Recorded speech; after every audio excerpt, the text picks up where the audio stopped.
Hi guys, today I will explain about how to add Ethereum in Trust Wallet.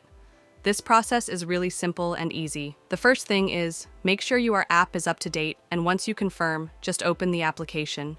Once it will be open.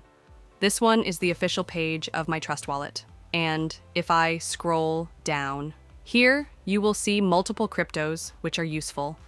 But in this list, you will not find the ERC20, because if you want to find, then you have to add that in this list.